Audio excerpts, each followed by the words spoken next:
تصور کریں کہ آپ دفتر میں بیٹھے ہیں اور آپ نے غلطی سے ایک انتہائی حساس اور خفیہ ای میل مطلب رپلائی آل کر کے پوری کمپنی کو بھیج دی ہے۔ او ہو، یہ تو مطلب ایک ڈراؤنا خواب ہے کسی کے لیے بھی۔ ہاں ہاں بالکل۔ یا پھر فرض کریں کہ آپ نے اپنے بزنس میں کوئی ایسا فیصلہ کیا جس سے راتوں رات لاکھوں کا نقصان ہو گیا۔ صحیح کہہ رہی ہیں، ایسا اکثر ہو جاتا ہے۔ تو وہ جو ابتدائی چند سیکنڈز ہوتے ہیں نا، مطلب جب دل کی دھڑکن تیز ہو جاتی ہے، ماتھے پر پسینہ آ جاتا ہے اور دماغ بالکل سن ہو جاتا ہے۔ بالکل، انسان کو سمجھ نہیں آتا کہ اب کیا کرے۔ جی، تو وہ چند سیکنڈز دراصل یہ طے کرتے ہیں کہ کیا آپ کا کیریئر ختم ہونے والا ہے یا آپ اس کمرے کے سب سے قیمتی اور قابل احترام شخص بننے والے ہیں۔ یہ بہت گہری بات کی ہے آپ نے، کیونکہ ہم عموماً اپنی پوری زندگی مطلب اسی خوف میں گزار دیتے ہیں کہ ہم سے کبھی کوئی غلطی نہ ہو جائے۔ بالکل، ہم پرفیکٹ رہنا چاہتے ہیں، لیکن آج کا یہ تفصیلی جائزہ اس پوری سوچ کو بالکل الٹ کر رکھ دے گا۔ ایسا ہی ہے، کیونکہ حقیقت یہ ہے کہ خیر غلطی کا ہو جانا بذات خود کوئی بہت بڑا مسئلہ نہیں ہے۔ واقعی؟ مطلب غلطی کرنا کوئی مسئلہ نہیں ہے؟ جی بالکل، سائنس، نفسیات اور ہماری انسانی تاریخ ہمیں بتاتی ہے کہ اصل کہانی تو اس غلطی کے بعد شروع ہوتی ہے۔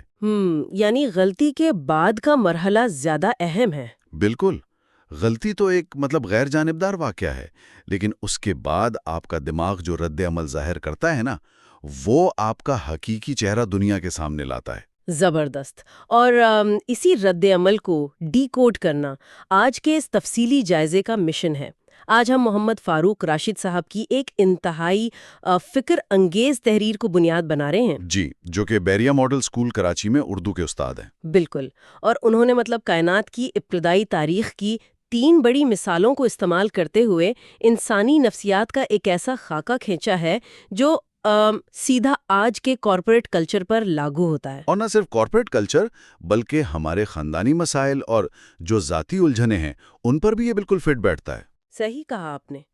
تو اس گفتگو کا مقصد کسی بھاری فلسفے میں الجھنا نہیں ہے، بلکہ ان تاریخی رویوں کا نفسیاتی تجزیہ کرنا ہے، تاکہ جب اگلی بار ہم سے کوئی بڑی لغزش ہو تو ہمیں معلوم ہو کہ ہمارا دماغ ہمارے ساتھ کیا کھیل کھیل رہا ہے۔ بالکل، اور فاروق راشد صاحب کا یہ مضمون اس لحاظ سے ایک ماسٹر پیس ہے کہ یہ ان تاریخی واقعات کو محض ایک روایتی کہانی کے طور پر پیش نہیں کرتا۔ تو پھر کس طرح پیش کرتا ہے؟ مطلب یہ ان کو انسانی رویوں کے بنیادی نمونوں کے طور پر پیش کرتا ہے۔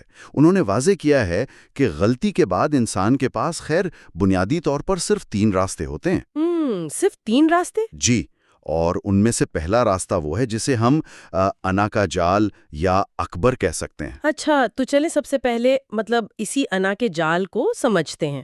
مصنف نے اس پہلے رویے کی وضاحت کے لیے ابلیس یعنی شیطان کے واقعے کا حوالہ دیا ہے۔ جی بالکل، جب اسے حضرت آدم علیہ السلام کو سجدہ کرنے کا حکم ملا اور اس نے انکار کر دیا۔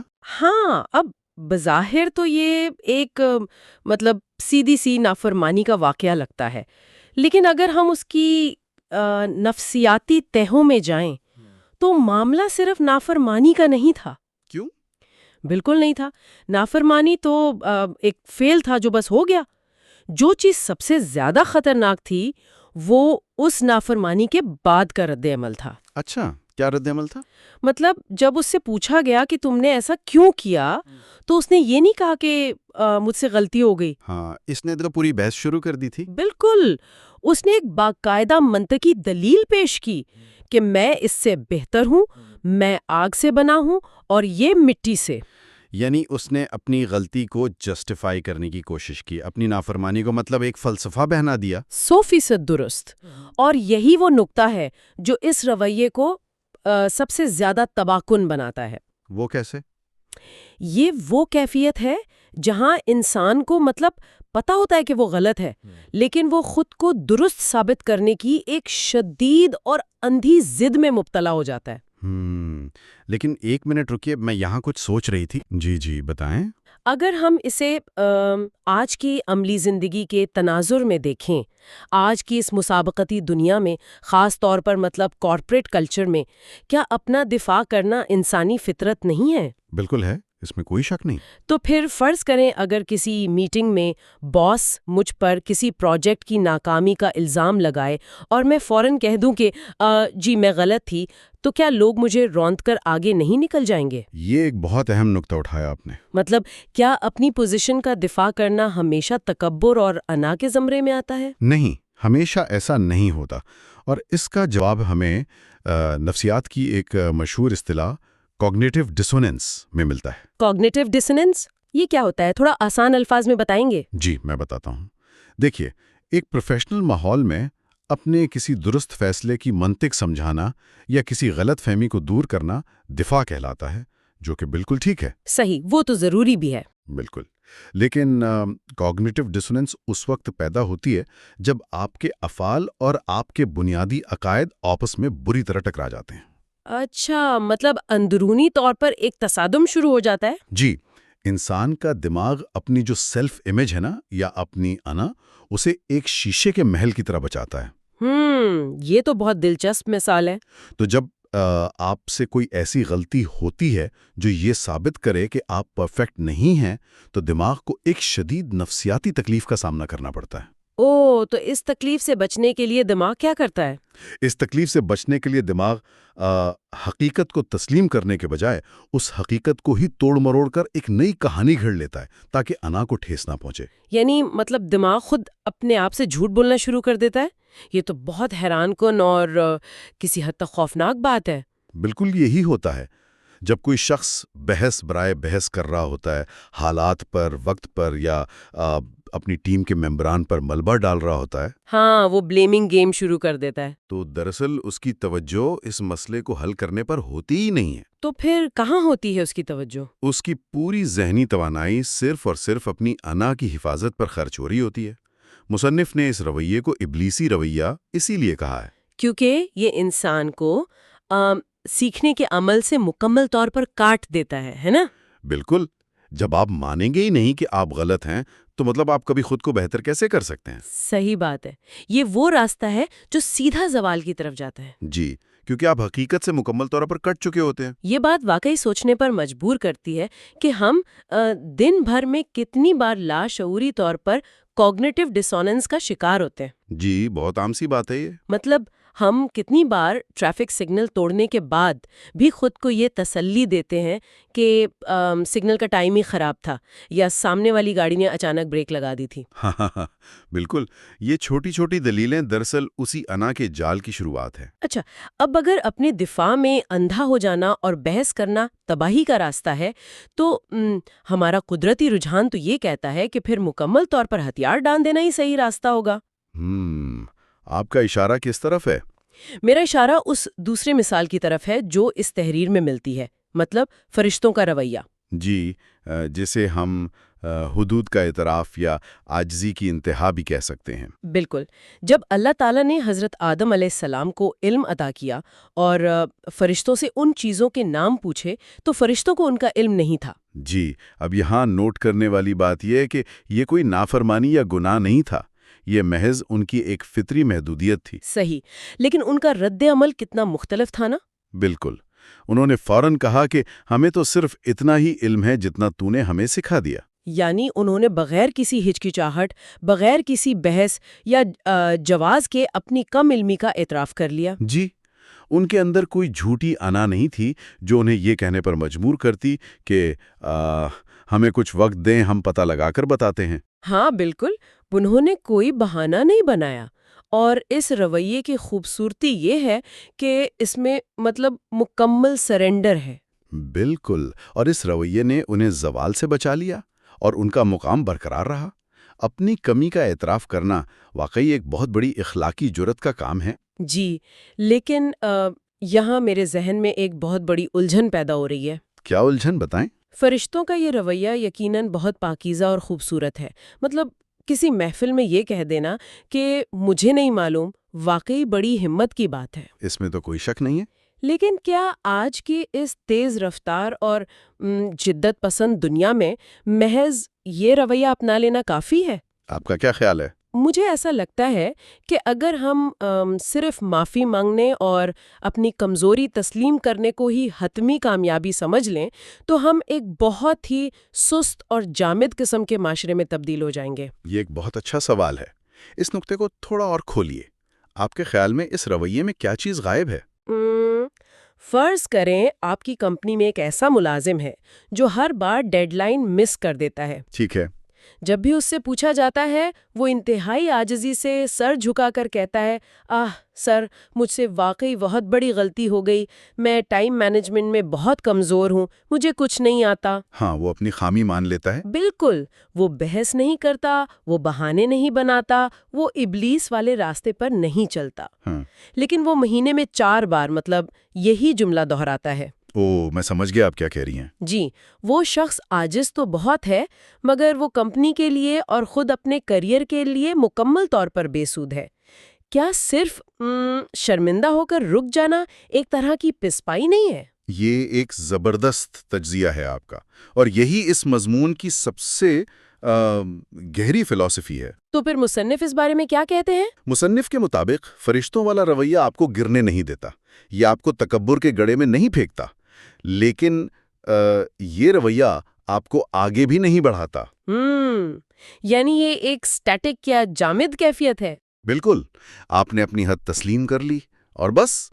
آج کے دور میں ہم اکثر دیکھتے ہیں کہ لوگ اپنی کمزوریوں کا اعتراف کر کے ایک نفسیاتی سکون حاصل کر لیتے ہیں۔ ہاں، وہ سوچتے ہیں کہ میں نے معافی مانگ لی، بس میرا فرض پورا ہو گیا۔ بالکل، لیکن جیسا کہ آپ نے کہا، اس میں ترقی کا انجن غائب ہے، اور یہی وہ مقام ہے جہاں تیسرے اور سب سے مکمل رویے کی ضرورت پیش آتی ہے، اور وہ ہے انسان کا اپنا راستہ، ایک ایسا فارمولا جو عاجزی سے شروع ہوتا ہے مگر عمل پر ختم ہوتا ہے۔ جی، جب حضرت آدم علیہ السلام سے لغزش ہوئی، جو کہ ظاہر کائنات کی ایک بہت بڑی حقیقت ہے، بالکل، تو ان کا رد عمل ان دونوں پچھلی مثالوں سے بالکل مختلف تھا۔ مختلف بھی تھا اور سب سے جامع بھی، ہے نا؟ جی، ان سے جب لغزش ہوئی تو انہوں نے ابلیس کی طرح کوئی دلیل نہیں دی کہ میں تو بھول گیا تھا یا مجھے تو ورغلایا گیا تھا۔ ہاں، کوئی جسٹیفیکیشن نہیں تھی۔ اور نہ ہی وہ فرشتوں کی طرح صرف اپنی محدودیت بیان کر کے خاموش ہو گئے۔ ان کا رد عمل دراصل 3 حصوں پر مشتمل تھا۔ اچھا، وہ 3 حصے کون سے ہیں؟ پہلا یہ کہ انہوں نے کھلے دل سے حقیقت کا اعتراف کیا۔ دوسرا، انہوں نے گہری ندامت کا اظہار کیا اور کہا کہ ہم نے اپنی جانوں پر ظلم کیا۔ اور تیسرا، جو سب سے اہم اور فیصلہ کن تھا، انہوں نے اس غلطی سے سیکھ کر آئندہ کے لیے اپنی اصلاح اور بہتری کا راستہ چنا۔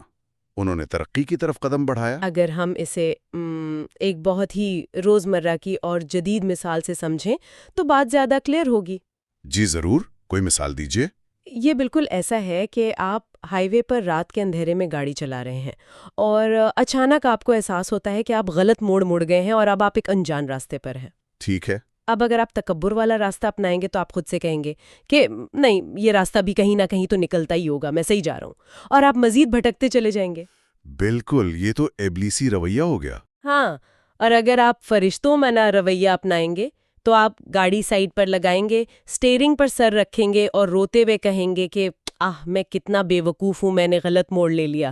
ہاں، جو کہ سچ ہے، مگر اس سے آپ گھر نہیں پہنچیں گے۔ بالکل، تو پھر انسان کا راستہ کیا ہوگا؟ انسان کا راستہ یہ ہوگا کہ آپ مانیں کہ آپ سے غلطی ہوئی ہے، آپ کو اس کا افسوس بھی ہو، لیکن پھر آپ بریک لگائیں اور گاڑی کا اسٹیئرنگ وہیل گھمائیں۔ بالکل، یو ٹرن لیں اور گاڑی کو واپس درست راستے پر ڈال دیں۔ وہ جو اسٹیئرنگ وہیل گھمانے کا عمل ہے نا، وہ اصلاح ہے، وہ ایکشن ہے۔ زبردست، یعنی صرف ندامت کافی نہیں ہے، ایکشن ضروری ہے۔ اور یہی وہ مقام ہے جہاں نیورو سائنس اور انسانی نفسیات اس قدیم فلسفے کے ساتھ جڑ جاتی ہیں۔ نیورو سائنس، وہ کیسے؟ دماغی سائنس میں ایک تصور ہے جسے نیورو پلاسٹیسٹی کہتے ہیں۔ اس کا مطلب ہے کہ ہمارا دماغ زندگی بھر نئے تجربات سے سیکھ کر خود کو بدلنے اور نئے راستے بنانے کی صلاحیت رکھتا ہے۔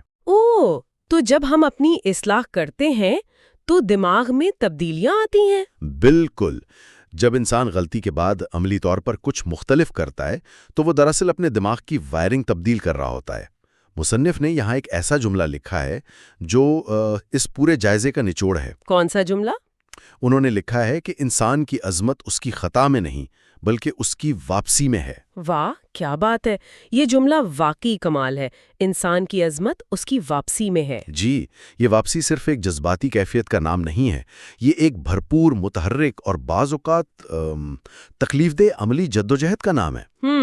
یہ واپسی یا توبہ کرنا اکثر ہمارے ہاں صرف ایک مذہبی اصطلاح سمجھی جاتی ہے، یعنی بس زبان سے کچھ الفاظ ادا کر دینا۔ بالکل، ہم اسے بہت سطحی لیتے ہیں۔ لیکن اس تحریر نے واضح کیا ہے کہ یہ ایک مکمل رویاتی تبدیلی کا نام ہے، آپ کو اپنے پرانے خول سے باہر نکلنا پڑتا ہے۔ جی، اور یہیں سے بات پہنچتی ہے ہمارے معاشرے کے عملی اور تعلیمی پہلو کی طرف۔ ہاں، کیونکہ مصنف چونکہ خود ایک استاد ہیں، ان کا اس پوری بحث کو کلاس روم اور روزمرہ زندگی تک لانے کا انداز بہت پریکٹیکل ہے۔ بالکل، انہوں نے بہت خوبصورتی سے نشاندہی کی ہے کہ آج کا معاشرہ ان تینوں رویوں کے درمیان کیسے جھول رہا ہے۔ وہ کیسے؟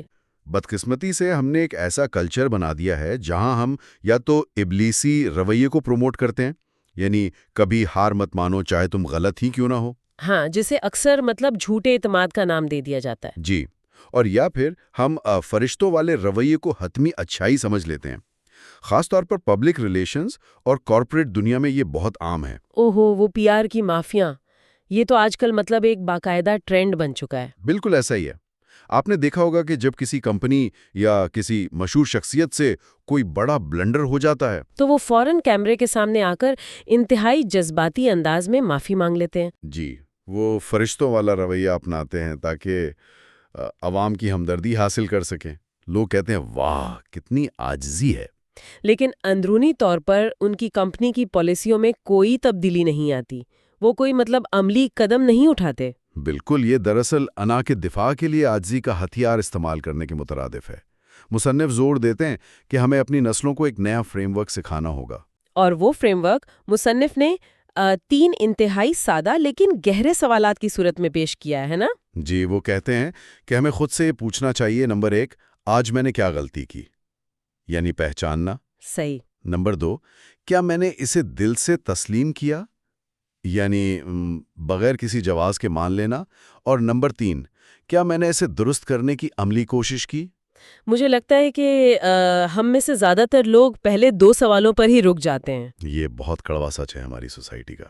ہم رات کو بستر پر لیٹ کر ندامت تو بہت محسوس کرتے ہیں کہ یار آج مجھے فلاں کے ساتھ ایسا لہجہ نہیں اپنانا چاہیے تھا، یا مجھے آج اپنا وقت ضائع نہیں کرنا چاہیے تھا۔ جی، ضمیر تھوڑی دیر کے لیے جاگتا ہے، لیکن اگلی صبح ہم پھر وہی سب کچھ کر رہے ہوتے ہیں۔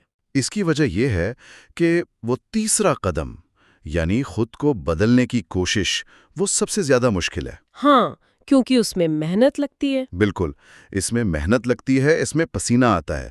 احساس ندامت آپ کو اندر سے ایک عارضی سکون دے لیتا ہے کہ خیر میں نے کم از کم برا تو محسوس کیا۔ لیکن عمل کے بغیر وہ ندامت بھی آہستہ آہستہ بے حسی میں بدل جاتی ہے۔ بالکل، اگر ایک طالب علم فیل ہونے پر صرف روتا رہے لیکن اپنی پڑھائی کا طریقہ نہ بدلے تو اس کا رونا اسے اگلی کلاس میں نہیں لے جائے گا۔ صحیح بات ہے۔ مصنف کا پیغام بہت واضح ہے کہ غلطی کرنا کوئی جرم نہیں ہے، یہ انسانی جبلت ہے، لیکن اس غلطی پر اصرار کرنا یا اس کے بعد صرف آنسو بہا کر وہیں بیٹھ جانا، یہ دونوں رویے انسان کو اس کے اصل مقام سے گرا دیتے ہیں۔ یہ بات ہمیں ایک بہت ہی وسیع تناظر کی طرف لے جاتی ہے۔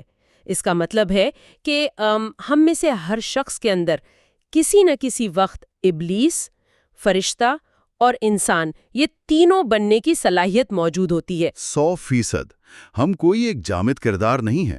دن کے مختلف حصوں میں، مختلف حالات میں ہم ان تینوں رویوں کا مظاہرہ کر رہے ہوتے ہیں۔ وہ کیسے؟ دفتر میں ہم شاید دلیلیں دے کر اپنی آنا کا دفاع کر رہے ہوں، گھر میں کسی بحث کے بعد شاید ہم خاموش ہو کر صرف پسپائی اختیار کر لیں، اور شاید کبھی تنہائی میں ہم واقعی اپنی اصلاح کا فیصلہ کریں۔ جی، تو اہم بات یہ ہے کہ ہم اس پیٹرن کو پہچانیں۔ جب ہم کسی غلطی کے بعد چوراہے پر کھڑے ہوں تو ہمیں معلوم ہو کہ اب دماغ ہمیں دلیلیں گھڑنے پر اکسا رہا ہے اور ہمیں اس جال میں نہیں پھنسنا۔ آن کی اصل طاقت پرفیکٹ ہونے میں نہیں ہے، بلکہ ٹوٹ کر دوبارہ جڑنے، گر کر دوبارہ کھڑے ہونے اور اپنی ہی خرابیوں کو اپنے ہاتھوں سے ٹھیک کرنے میں ہے۔ بالکل، واپسی کا سفر ہی اصل انسانیت ہے۔ اس تفصیلی جائزے نے واقعی غلطی اور ناکامی کو دیکھنے کا ایک نیا اور بہت ہی طاقتور زاویہ دیا ہے۔ تو آخر میں اس ساری بحث کی روشنی میں ایک بہت ہی اہم سوال ذہن میں ابھرتا ہے۔ جی، کیا سوال ہے؟ اگر انسانیت کی اصل معراج اور اس کا ارتقاء غلطی کر کے اس سے سیکھنے اور پھر عمل کے ذریعے خود کو بہتر بنانے میں ہی پوشیدہ ہے، تو کیا ایسا شخص جس نے زندگی میں ناکامی کے خوف سے یا لوگوں کی باتوں کے ڈر سے کبھی کوئی نیا کام شروع ہی نہیں کیا، جس نے کوئی خطرہ مول نہیں لیا اور اپنی پوری زندگی ایک انتہائی محفوظ اور محتاط دائرے میں گزار دی تاکہ اس سے کبھی کوئی غلطی نہ ہو جائے، تو کیا اس شخص نے دراصل اپنی انسانی صلاحیت کو اور اس چھپی ہوئی عظمت کو کبھی دریافت ہی نہیں کیا؟ یہ واقعی یہ بہت گہرا اور غور طلب نقطہ ہے۔ کیا ہمیشہ پرفیکٹ رہنے کی اور غلطی سے بچنے کی یہ شدید خواہش دراصل غلطی کرنے سے بھی بڑی لغزش ہے؟ یہ ایک ایسا سوال ہے جو ہم سب کو اپنی ذات اور اپنے فیصلوں کے آئینے میں خود سے ضرور پوچھنا چاہیے۔